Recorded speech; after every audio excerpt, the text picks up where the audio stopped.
Our local school districts, if allowed, would be able to plan how to address the rise in cases. If we have virtual learning, it's already in the plan, but our state did not fund for that.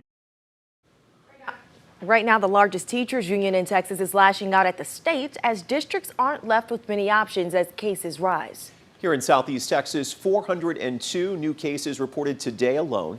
These numbers an indication of why some of our school districts are having to shut down.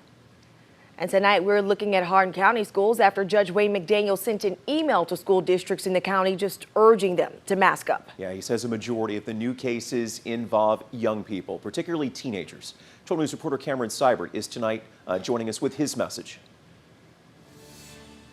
We've seen schools all across Texas defying Governor Abbott's mask mandate, most recently in our own backyard at Beaumont ISD. But here in Hardin County, a mandate has not been issued and cases are spiraling out of control. If you've been exposed, wear a mask. That's the message from health officials in Hardin County. I would say it's pretty urgent. Today, it's also coming from County Judge Wayne McDaniel. We knew when school started back up that it wasn't going to be great, but I think things are worse than we expected for them to be.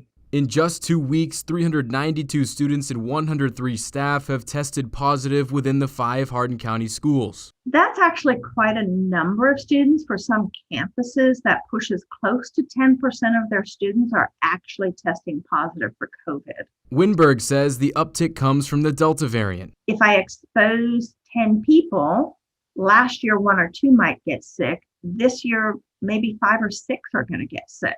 12 News reached out to various Hardin County campuses today and did not receive a response. I don't really know whether or not to anticipate if any of our school districts will issue a mask mandate, so to speak, but I am hoping that they will at least strongly encourage all of their employees and the students to wear masks. Dr. Winberg says schools are only part of the problem. That may stop the spread in the school, but it's not going to stop the spread in the community.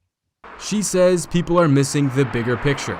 It got so political, and people right now are having difficulty seeing past the politics to seeing the individuals that are sick, the individuals that have been sick, the individuals that are working.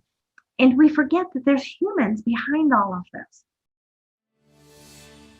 Judge McDaniel hopes people will do the right thing. He'd like to see schools in Hardin County masking up for at least 30 to 45 days to try and slow down the spread. Reporting in Hardin County, Cameron Seibert, 12 News. It is alarming. Cameron, thank you. Schools have struggled as cases have climbed. You know, every district has different protocols for how it will respond to outbreaks. Shutting down is typically the last resort.